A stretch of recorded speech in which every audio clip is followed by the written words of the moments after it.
Everybody, and welcome to NASCAD Artwork Talks. I'm your host, Molly Cronin.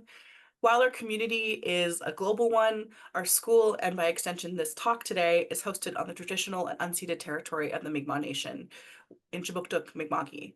We're honored to gather, speak, and make artwork here. Each month, I'm joined by two of our esteemed alum where we gather to discuss where their careers have taken them after their time at NASCAD. And this month, I had the pleasure of speaking with Jessica Winton, MFA 2016 and BFA 1997, and Annalise Prodor, BFA 2011. Do I have that right, Annalise? Okay, nice. Wonderful. So thanks both to Annalise and Jessica for joining us today. And we're going to be discussing movement in art making. Um, to get us started, maybe we could do a little introduction to our group.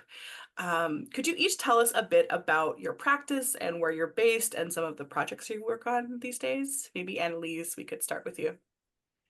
Sure.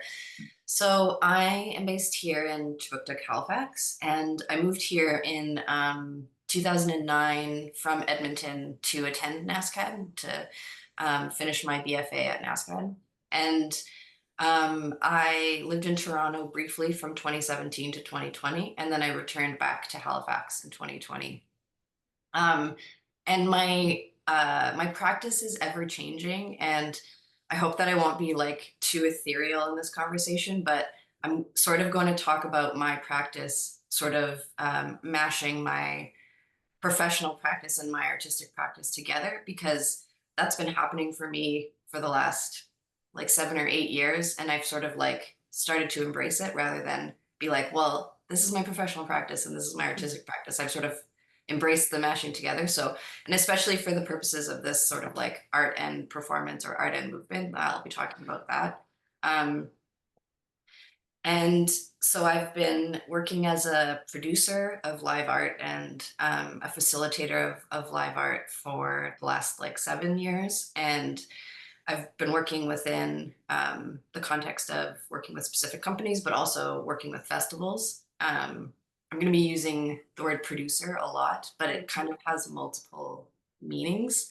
And it's sort of often associated with like film or television, but it also is very widely used in the live art field. And so generally, if this is like a definition moment where like you can think of a producer as just somebody who helps make the artwork happen. But I also like when I'm speaking about the examples that I'll use, I sort of want everyone's brains to just like open up a little bit and think about like in all facets what a producer can sort of be in making an artwork. And because I've worked in like a multitude of ways, and that's something that I really think about. Um, and yeah, so my practice has melded, as I've said, and one thing that I've really sort of like come to notice is within that sort of melding of my practice is that and for the purposes of this art talk, like I will be talking mostly about other people's work, and that I'm not the one who has the ultimate authorship over the work, and I would have helped sort of create or place the work, but it will be other people's artwork who have the like ultimate namesake over it, I suppose. And I think to me that's a really interesting, and we'll get into talking about collaboration, but it's a really interesting topic for me in my professional and artistic practice about thinking about collaboration and that sort of like authorship and collaborating in a sense of like who's contributing to what aspects of an artwork. Yeah, and currently, so I'm working with a few artists in Halifax. I'm working with movement artist Jacinta Armstrong and visual artist Will Robinson, helping different aspects of their practice, whether it be administratively or strategically thinking creatively about their practice and what it means to sort of like move it along. And I also have been recently working with Suddenly Listen, the organization. It's like a experimental music and movement organization and presenter in Halifax. And then I also just started in October as the visiting artist coordinator at NASCAD. So I'm working at Indiana with that role as my sort of full-time day job. And yeah. Moving and shaking, absolutely. I feel like we're gonna have really like juicy terminology to work with this week. I like that. I like your use of producer a lot and kind of what it does in talking about collaboration in visual art making. I think that's a nice like flipping of hierarchies that you're doing. So yeah, thanks for introducing that to our talk today. Jessica, same question to you. Can you introduce a little bit, tell us a little bit about yourself and your practice and where you're working these days? Thank you. Yeah, I'm in Halifax, Nova Scotia. I have a studio currently right here above the Blue Building Gallery on Maynard Street, and also above Wonderneath Arts as well. So that's a great location to be in.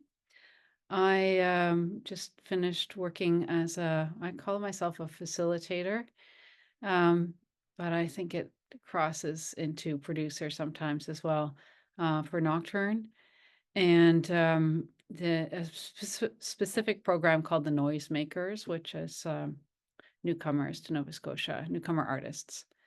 So I worked in that program the last couple of years, teaching at NASCAD sculpture and studio practice and critique. And my current projects, I have a few under development.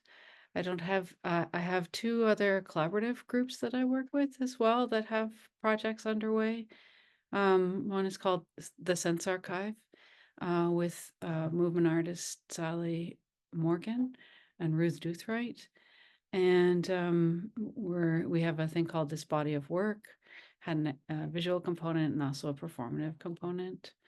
And then I have been collaborating with Barbara Launder and Bob Bean and Brian Lilly on a project called Narratives in Space and Time. And a lot of that work is movement based as well.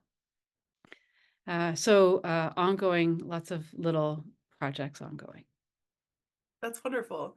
And maybe this is a good time to talk a bit about the language we're using. On your website, you differentiate three different types of kind of like bodies or spheres of work: sculpture, build, and social, which I thought was very interesting. And we're using movement very loosely, and that can be related to um, ephemeral work or performance-based work, right? Like, but so I wonder if there's specific terminology that you think is helpful in discussing your work, or specific terminology that you connect with when discussing your practice.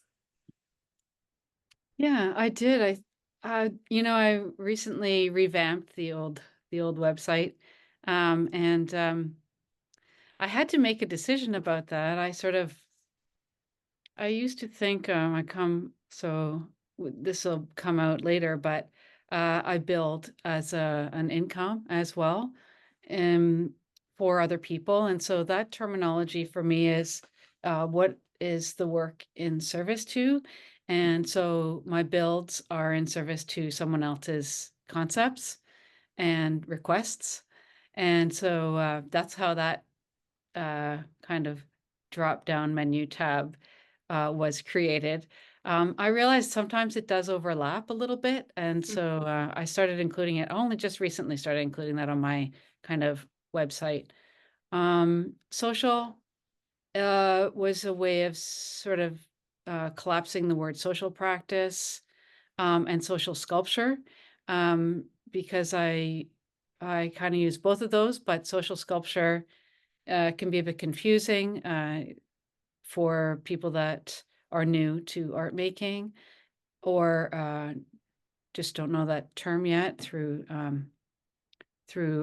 just it's a relationship from Joseph Beuys. And then what was the other one I have? Sculpture. I think I just in that way I think of it as like non-moving, I suppose, object-based work. But yeah, my practice is kind of all over the place. I had to figure out a way of kind of unifying sections of it in my mind so that I could categorize it just because of a website, I suppose. Yeah, that makes a lot of sense. And and these terms we're using are kind of slippery and but also I think like overarching in a nice way too, like movement and performance can apply to a lot of things as we're noticing using already, yeah, like theater or kind of like music terminology too. Um, so I think that those nicely encompass your different parts of your work. Practices. Yeah. Annalise, I'll turn that question to you too. You've discussed the term, producer about your kind of role in a lot of these projects, but is there terminology that you feel like fits with what we're calling movement or performance? Is there a way that you tend to kind of define that in your work or a different term that you use?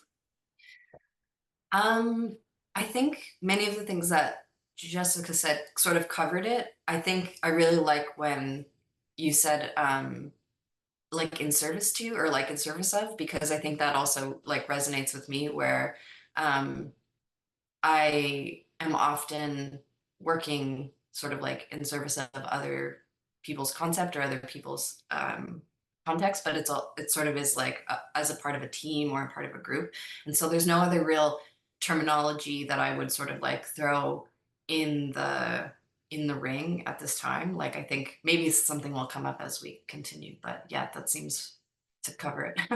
It's okay. I always like to establish that as we're getting into the talk. Be like, am I saying the right word to talk about these people's practices? But I feel like our terms are loose this week, which is kind of exciting. Um, so okay, now that we've established a bit of terms and frameworks, let's like do a little time travel. I'd love to hear about your time at NASCAD and what it was that you were engaged in and who you were working with. So Annalise, can you tell us a little bit about your years at NASCAD? Yeah, so I came to NASCAD as a third year student, so I transferred in my third year, and I chose to study painting, and it was like not a random choice, but it was a choice that I thought was uh, safe, I guess, sort of a safe choice. But as soon as I got to NASCAD and started to encounter like the painting department, and also especially as soon as I got to the studio classes in third and fourth year, where I had a lot more freedom and it was less like project based, and it was more like open to your own like your own preferred practice. I started to realize that I wasn't actually painting, that I was doing more sort of like large scale collage. Like this is my first, I can share my screen moment. Let's do it. Um, these are some very old images of my undergraduate paintings, and they're like from my grad show. One of them was, and then one was from shortly after my graduation time at NASCAD, which was 2011.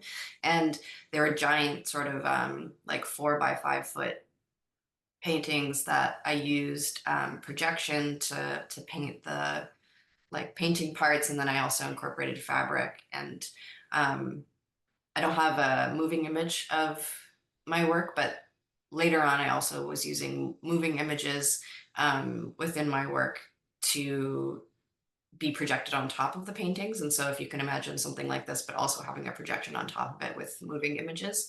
And Mm, so, it kind of was a moment where my brain started to kind of like break open, and I really began to understand that I wasn't really interested in the like delineations of artistic genres, and the interdisciplinary approach that NASCAD sort of gave and offered was something that I really sort of like latched onto. I was so young that I feel like I my baby brain didn't like necessarily have enough capacity to totally like um do as much as it probably could have at the time, but it was a very like opening up of that sort of sphere um, to me. exciting. Was there like a moment where you kind of made a move towards more of this like social practice or like movement-based practice, like following this kind of installation work? It wasn't until I started working with the social practice company, which I can talk about now or later if you want. let's come back to it. Let's do a little more Yeah. about NASCAD with Yeah. Jessica, and then we'll come back to, yeah. I appreciate the lobbing that over. Jessica, let's hear about your time at NASCAD.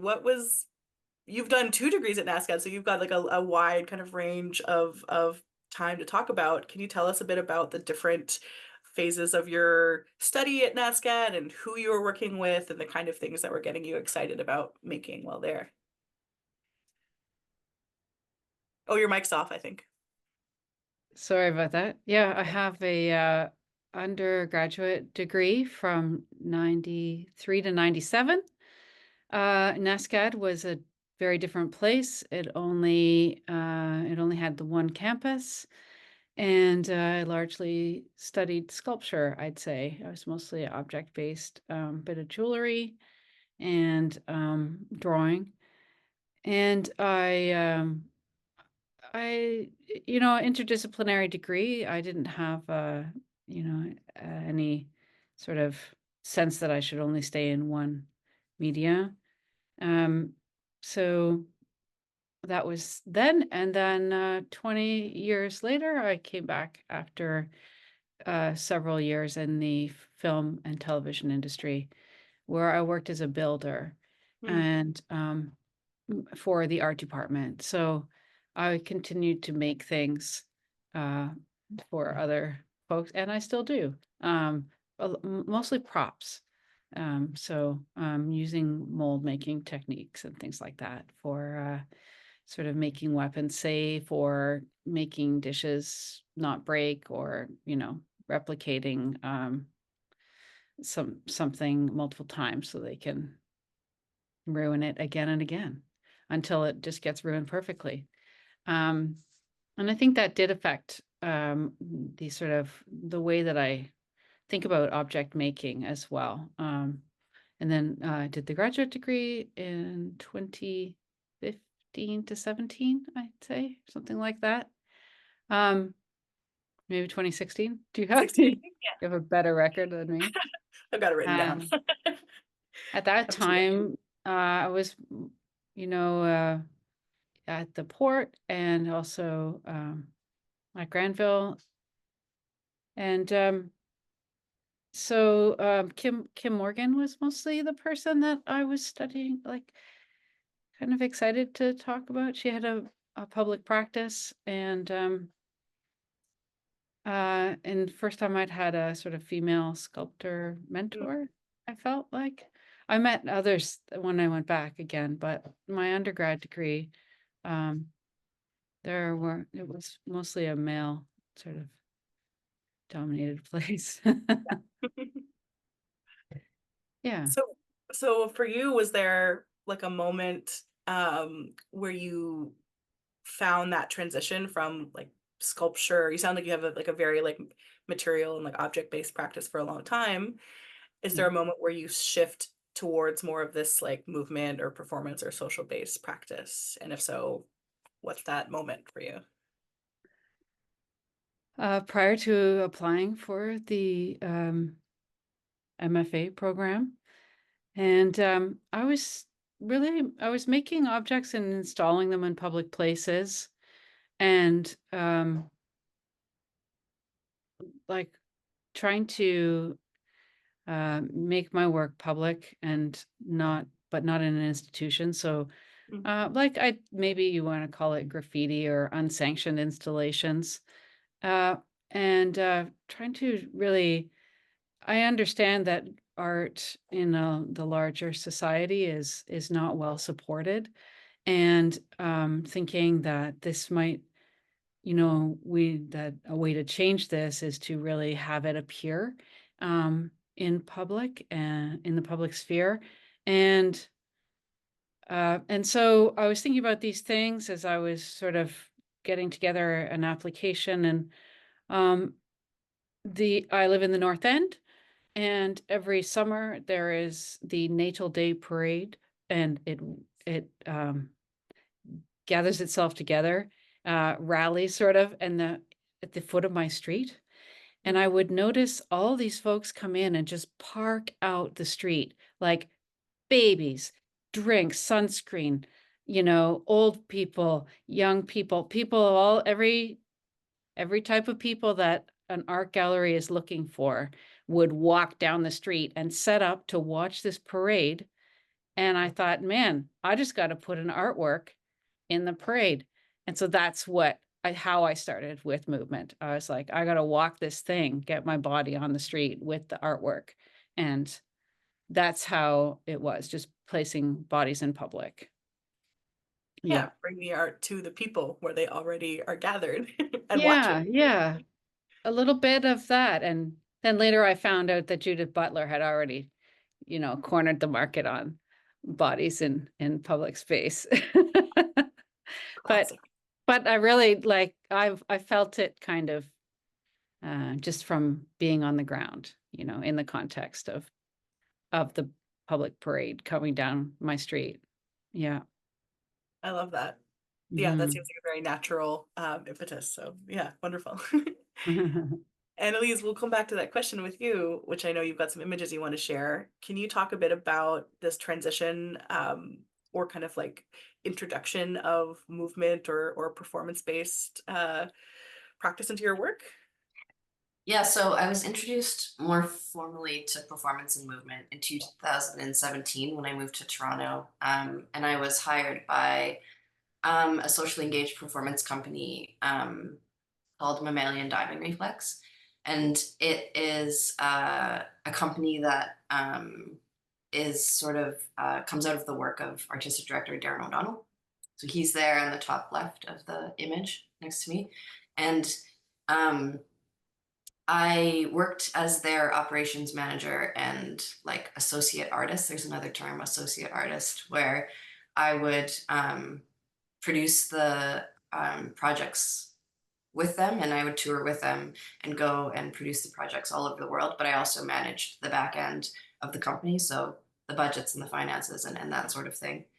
And I worked for them for 3.5 years full time. And then when I moved back to Halifax in 2020, I continued to take on projects with them sort of part time up until pretty recently, actually. And it's funny, like, interestingly, I think I learned about mammalian from like my Art Now class, which I think was taught by Craig Leonard at the time. And it was in NASCAD days the first time I was ever introduced to what socially engaged artwork was or what social practice was. And it was sort of still a concept that was like a little bit beyond me. But then when I worked with them, obviously it became really like a part of my being because I worked with them so intensely.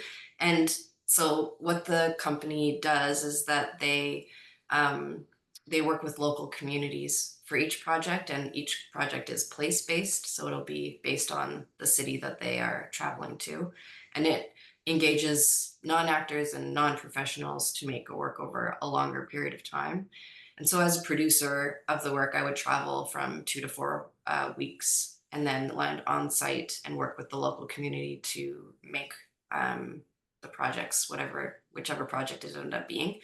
And so I traveled pretty prolifically for that 3.5 years, everywhere from like Japan to Slovenia to Helsinki. So like very global sort of situation, usually from festivals, where like festivals were the ones that were commissioning the work. And so it was a really interesting look into live art and movement from that aspect. And so one example of the work that I thought I would give to give a bit more like tangible example, I guess, is there's a piece called All the Sex I've Ever Had, which is a beautiful performance that we would spend 4 weeks in a specific city, and the team would be about 3 to 4 people.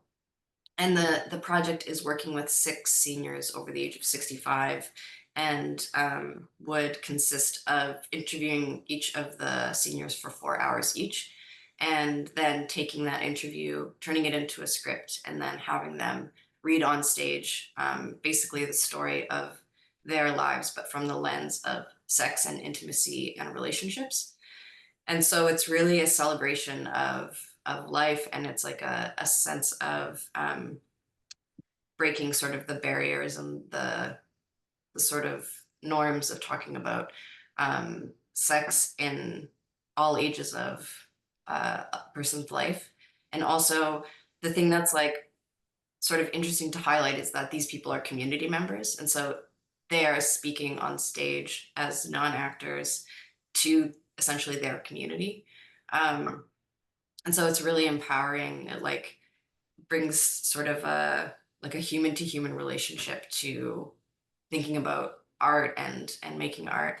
And really what the audience sees at the end is a small part of the whole process, because we're working with them for like 4 weeks to like a lot of the socially engaged practice happens when we're working with them to not only interview them, but we do workshops with them, and we do like we took them bowling, which is a very fuzzy photo of us going bowling, and we do all this social like socializing together to get to know each other and to really sort of gain trust and to get to know one another, so that the stories that they're sharing to the audience is like very pure and honest.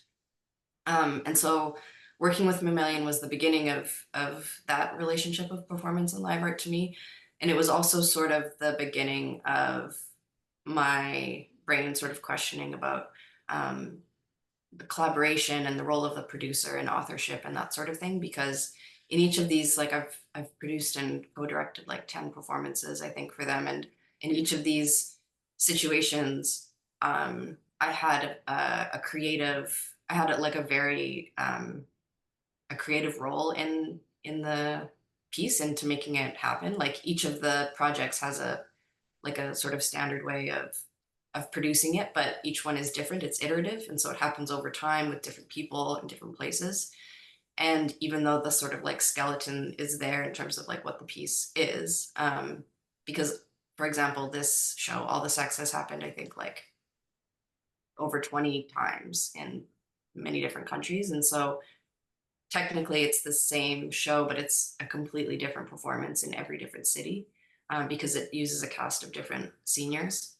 And so I started to think like about myself and what my role was as a creative person in producing this show, and what creative impacts I had on the on the outcome actually, and even on from the human to human experience, like what sort of impacts I was having on the seniors, and then what impacts they were having on me, and then how I'm like taking that into the rest of my life. It was like a very interesting introduction to the performance and live art field. It's so interesting to hear about how like relationships are built kind of as part of the practice of the development of these pieces. And coming from a gender studies background, that this makes a lot of sense to me in terms of like how ethnography works in our research practices. But it's I'm curious to know how you both feel about these practices that are somewhat removed from institutions, like they're kind of maybe in tandem with the gallery, but they're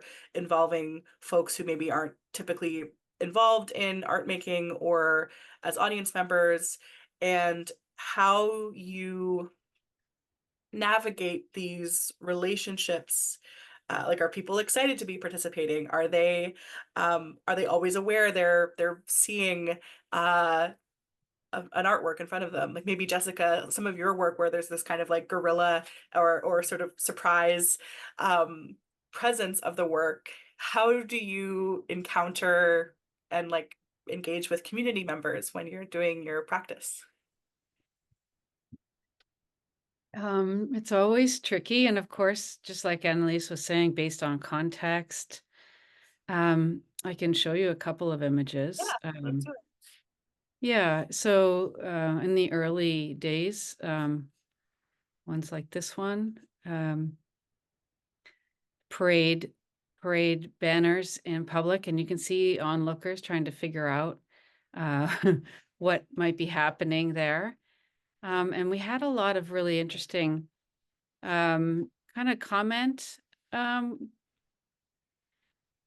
as we go through it, and the it's very hard to tell, of course, when you do works in public, what the audience feedback is, but you can tell what the participant feedback is, no problem. because people want to engage, and they really light up as they're working with you, and you can see connections being made in their minds as well. So um, their approach to it, I think you do need to consider who you're working with, who the other people in your group are, what their abilities are, what their needs are, um, and allow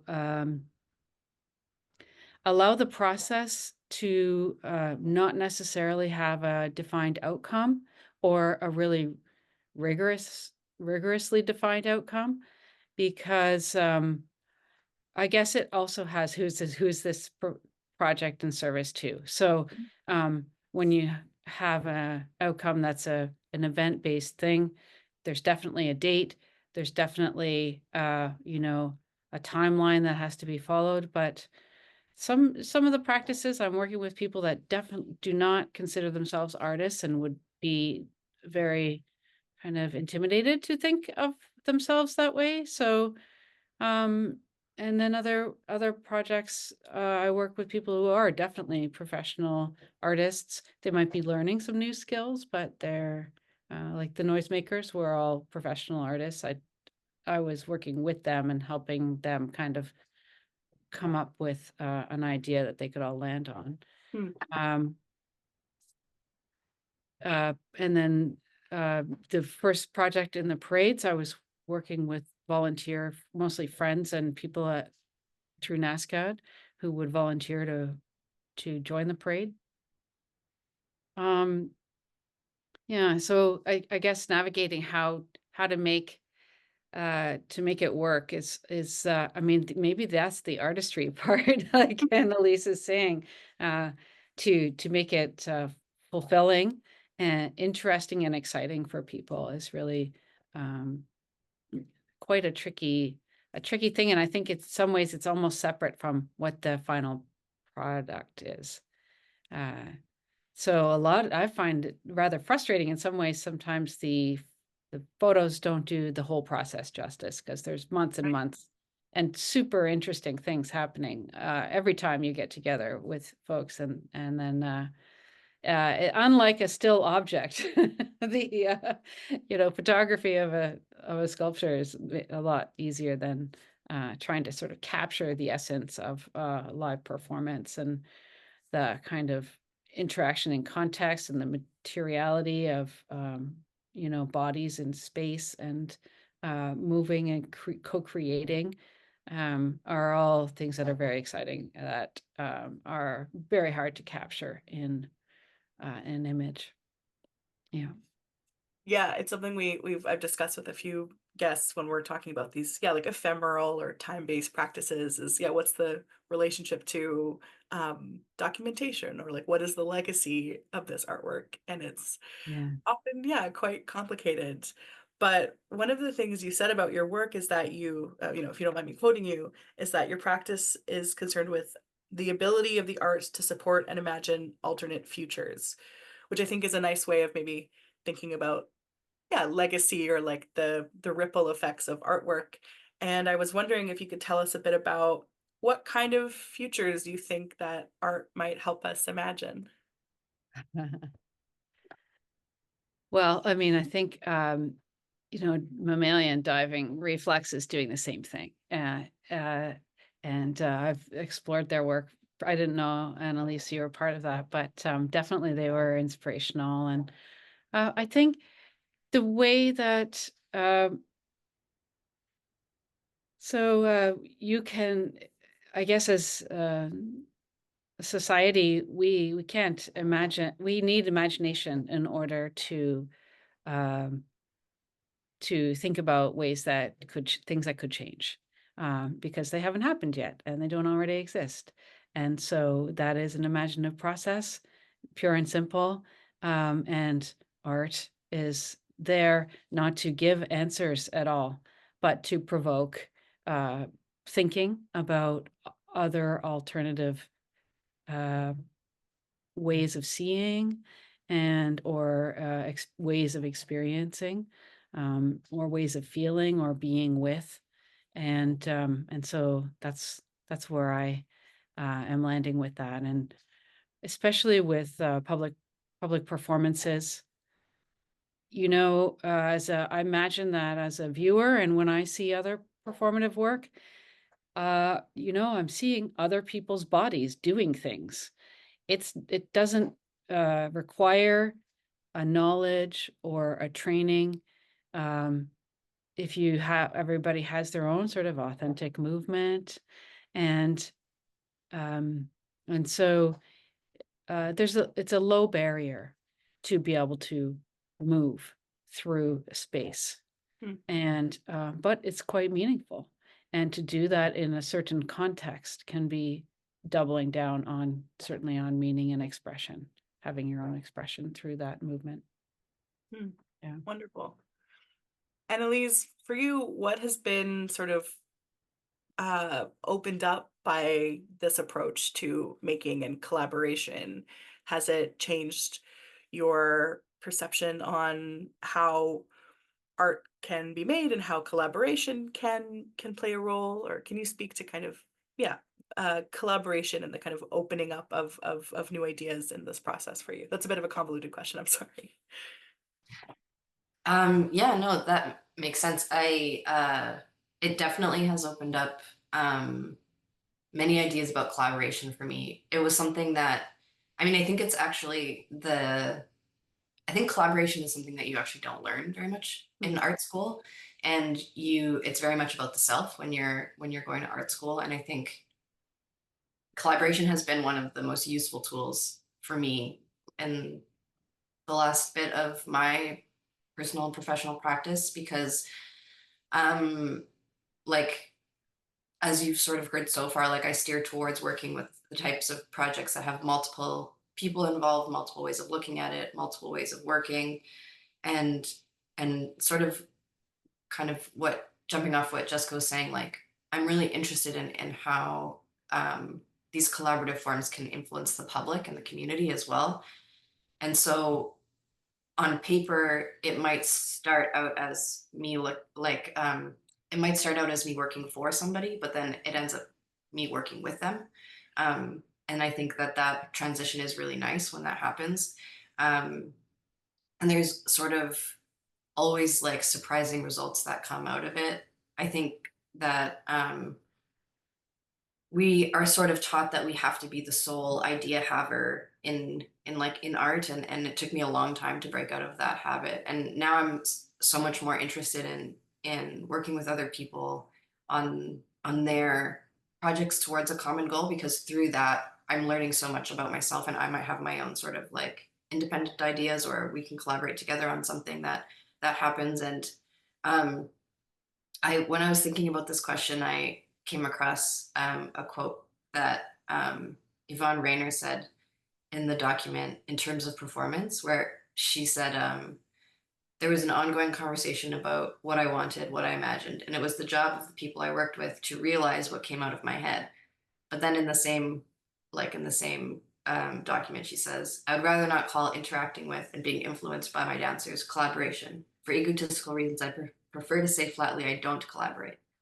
And I think that when I found that quote, it affected me a lot, because I think I'm exactly the opposite, where every interaction I have with every different project and every different work, it changes me in a way and where I feel like there are collaborative moments, even in the small, sort of like boring times where you're working as a producer on a project and you're like delivering artwork from one place to another, or you're cleaning a site for some sort of site specific installation. Like the interactions that you have as you're doing these things are almost their own sort of collaboration. And there are these like tiny moments of joy that come out of that as well. And I think that's what working in the performance and live art has sort of opened up to me, is just paying more attention to the small moments, but then also understanding on a larger sense that like you don't need to be the overall author of a piece in order for it to be of importance to you in your practice. Hmm. I like that. Less of a god and more of like an ecosystem in terms of like how art happens, I guess. Yeah. That's wonderful. Okay, we're gonna open up for questions in a minute, but my final question to you guys for now is I always like to give our speakers an opportunity to impart some wisdom on students.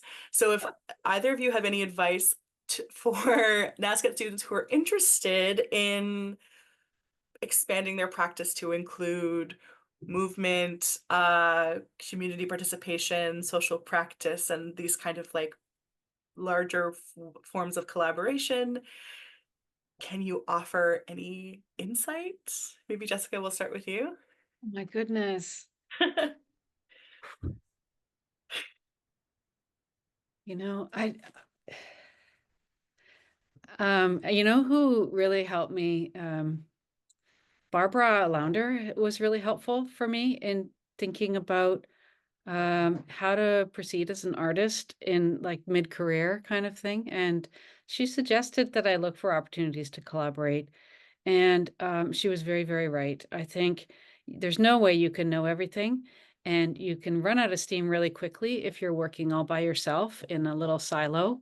And frankly, I don't have that much great ideas. I feed off of other people, and you might call them collaboration, you know, processes. But I think generally that's the way I can work best is with other folks.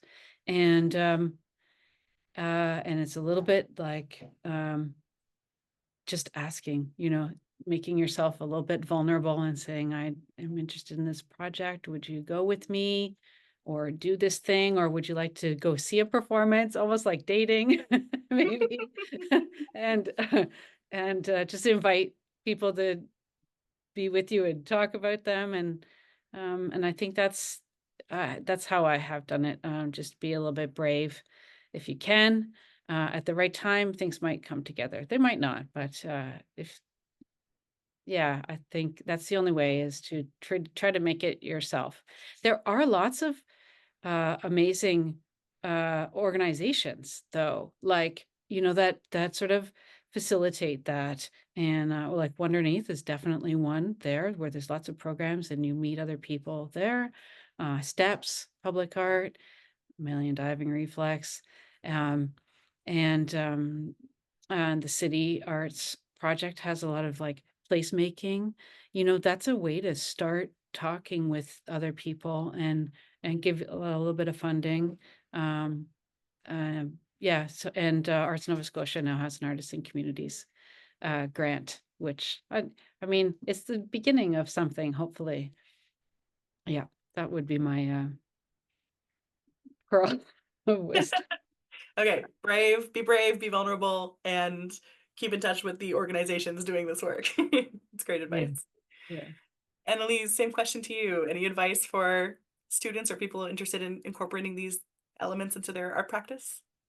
Yeah, I sort of was thinking of like what would I not wish I knew, but maybe a little bit wish I knew is definitely like think broadly and beyond the traditional disciplines because I think it can be easy to stay siloed in where you are, but I think really thinking beyond traditional disciplines is super important and also experimenting with that and what that means to you, to go in between disciplines or to be interdisciplinary, like what does that mean to you in your practice, but also going off of what Jessica was saying, like just put your ego aside, like take it out of your brain, put it somewhere else and work with other people and work for other people. I think it was really, really important for me to work for somebody else and work for other, I still do it, work for other people and to see someone else's artistic practice from the inside because it teaches you so much about yourself when you're seeing other people's artistic practices at work, because you can reflect on it and be like, well, I would do something this way, or that makes me think of this idea. And, you know, keeping a journal of thoughts of your experiences and is so beneficial to be able to like reflect and learn in a more learn by doing sort of context. Yeah. Wonderful. That's great advice. Okay, I'm going to turn it over to our audience now. So if you have any questions for Jessica and Annalise, please like raise your hand and turn your camera on or type your message in the chat and I'll read it out loud. Molly, I just wanted to follow up on that, and Oh yeah, thanks. just wanted to say also there's online programs and programs that you can apply to, and one of the ones that I did was called Project Anywhere. Mhm. And that was that sort of invitation to apply was sent by Bruce Barber. And Project Anywhere was an international organization that made every year hosted online projects that happened in all kinds of non-institutional spaces, and intentionally non-institutional, not just some of them were online, but others were like mine in grades. And they had been going for quite a few years. Projectanywhere.org, I believe, was the was or is the website. And yeah, so that was a way of getting my work out there. And I went to a conference and learned about all kinds of other people's work in internationally that was working. .net. Thank you, Sunny. um, that yeah, you can see how other people have sort of shaped their work in public, with public or or not even like with not more than humans Mm. or spaces. Yeah, Oh, amazing. non-institutional spaces. Wonderful. Yeah, and thank you, Sunny, for posting it in the chat if anybody wants to see more .net. of There we that. are. Okay, great. Any questions for Jessica and Annalise? I'll ask a question. Yeah, go ahead, Claire. Okay. Hi. Hi, Jessica. Hi, Annalise. My question is really to the two of you, and it's how do you talk to each other about your collaboration in these kinds of projects? Because for me, part of a social practice is very deep collaboration, which involves a lot of trust and a lot of willingness to take risks. And so I'm always curious when I see other people collaborating, how they talk to each other about their collaboration. Thanks, Claire. One thing is, Annalise and I have not collaborated with one another. Mhm. I'm not saying that won't ever happen yet. We Maybe you not can yet. talk about it. Yeah, definitely gonna get in touch. But with other collaborators, I have sort of outlined our intentions, what we are going through, and actually created documents and agreements. What we are making sure that we have a common goal and that there's some ideas for safe practices about what we're willing to and not do, and how much we're able to put in. When I'm working with new artists, like if that's just a one-on-one or one-on like a small group of Mhm. collaborators, we all kind of have to agree that we're moving forward in the same direction. And then with the larger groups, like the noisemakers, for example, I do try to draw out what their interests are in the project and the amount of time they have and the resources they're able to devote to it, so that I'm not overburdening people. It's people have lives outside of art making, and especially if it's a one-off kind of project, just to care for people's time um, and ability, I suppose, or there's work towards their strengths and make sure you're not overwhelming. Yeah. Okay, thank you. Mm.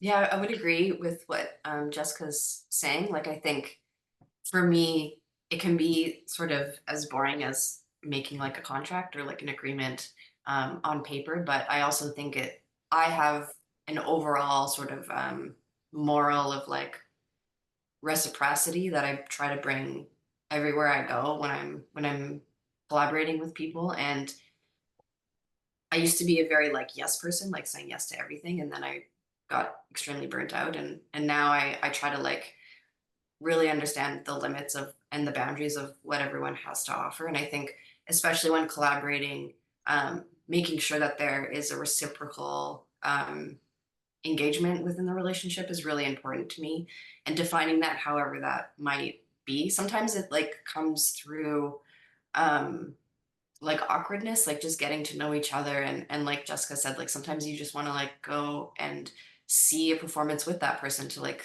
you know, suss out what their artistic intentions are.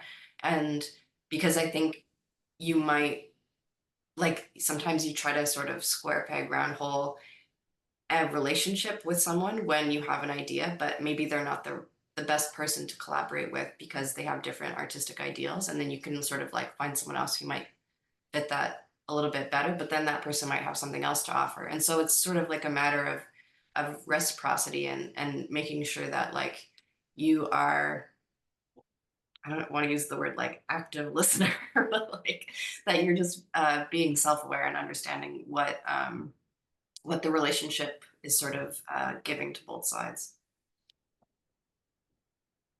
There's a question in the, oh, sorry, Claire, I didn't mean to interrupt. There's a question in the chat that's kind of a follow-up to this question where Anna Haywood Jones is asking, I'm curious how you both deal with conflict that may arise within collaborative projects, and if you have a method of or approach, method of approach, or if it's kind of like situationally responsive. So yeah, how do you navigate conflict in these kind of collaborations that you both work in?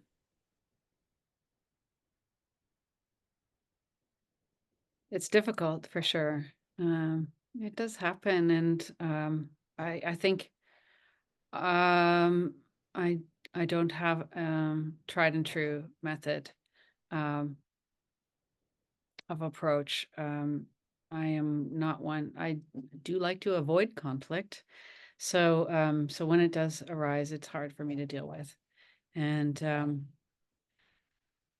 yeah, that's probably one of the worst parts of working collaboratively is just because people have different ideas about what should happen. And I suppose maybe for myself, I try to remind myself that it's not necessarily about me, but about what ideas that are different between us or between who's ever in conflict. And then I sort of just try to step back towards and, can we go forward with the project still? And is it, what are the main things that we need to keep in place for the project to still happen, or or are we up beyond that? And mediation by a third person, it's like that is trusted, I suppose, could be um a method of approach, and often that'll be sort of written into the contract that we agreed on a third person mediator. But it doesn't always work out that way. And so yeah. Okay. uh, yeah.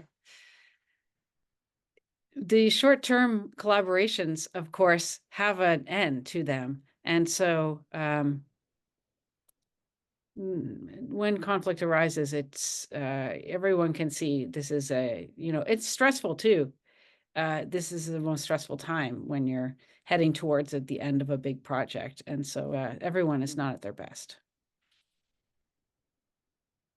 Try to Yeah, keep. I think I was going to say like it also for me goes back to reminding myself that these types of projects are often about process, and that if one party has too much of a focus on the end result, I think conflict is almost like inevitable to arrive, because I think that making sure that there's an understanding that the process is sort of going to have this like it's sort of that like whoever coined the making art sort of curve where there's like the like honeymoon phase of like the happy time of making art, and then there's the like I hate this art piece, and then you get to the end, and it's like the I hate this art piece is sort of when that conflict can kind of happen, I think, when you're collaborating, and just understanding that that process will sort of arise even in a small way with almost every piece. And and being able to sort of like, as Jessica's saying, like ask yourself and the team around you, like, can we move forward with this? And is there a way around the sort of whatever the conflict is that happens? And I think especially when there's like in projects that I've been a part of when the authorship is blurry, I think there's a lot of like egos that sort of float around, and I think that's where I learned personally that like my ego can sort of like float away, and it doesn't necessarily matter to me as much if my line gets put in the script, or if my creative idea is the one that gets chosen to be forward, because it's really about sort of like the whole process and everyone's contribution to that. I think I learned a little bit about that from being in the film industry. It's a team. You cannot make a film with one person. It's a whole crew, and there might be one or two people at the top with an ego, but as a employee amongst the crew of people that are making that happen, I had to be fine with people breaking the thing I made, throwing it out, getting cut on the editing floor, not showing up, or if it just doesn't work, then it doesn't work for the scene. And that was really useful for me to not be too precious about the idea that I had. So I think taking that note into the future was helpful for collaboration. And there's also, with that, there's so much to be learned from taking a step back and listening to other people. And one thing that I didn't talk about, but that's been a big part of my sort of like producing career sort of since Mammalian is I've been involved in festivals and festival making. And I think when you're part of a team that's that big, as Jessica's saying, I think there's so much to be learned from kind of being in the background and collaborating as like I sort of like seeing myself as this like tiny grain of sand in this like larger microcosm, because or macrocosm, I guess, because you, even if you have like the tiniest role, or even if your name isn't even credited on the final thing, whatever it is, you could still sort of like ask yourself what it is that you are taking from that experience. And yeah, to me that's like a very interesting place to sit. We have time for another short question. If anyone has anything else they'd like to ask Jessica or Annalise. I was curious about like how do you find people to collaborate with? Like, where do you start if you don't necessarily have a specific project in mind, but just like the idea of collaborating, like, or maybe you can indicate like what should come first. Thank you.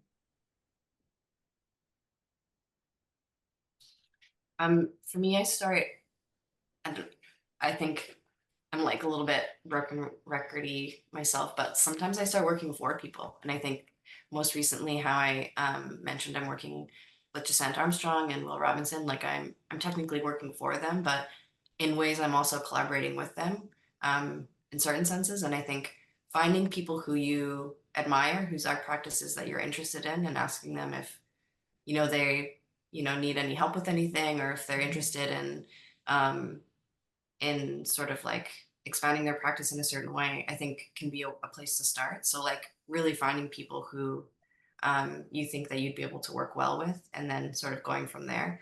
I think starting with an idea is a lot harder than kind of finding the people, I find, because I think when you find the people, the ideas kind of come. But when you have an idea, it can be a little bit trickier.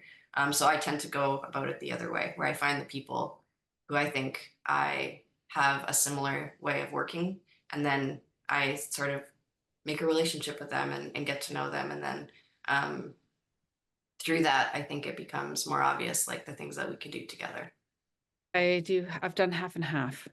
And sometimes I go straight from an idea to finding how that idea can be realized. And then other times I work with the group and create the idea themselves. So authorship is sometimes very different. And so, yes, I've spanned the whole sort of continuum, I feel like, really from both ends. And it's easier if I have an idea and then I recruit basically people to become the performers. And that is a little bit more straightforward because I feel like I have I think more of a hand in manipulating how things go. And so it's a little bit more straightforward. And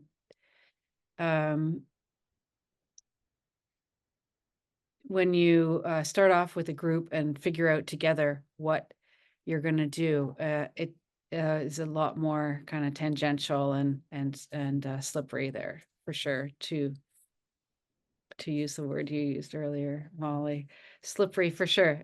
Who's, how are we going to choose these things? And yeah. Wonderful. Well, thank you both so much. It was such a pleasure to talk to you both. Thank you for everyone who tuned in to our artwork talks in 2024, and we'll see you again in the new year.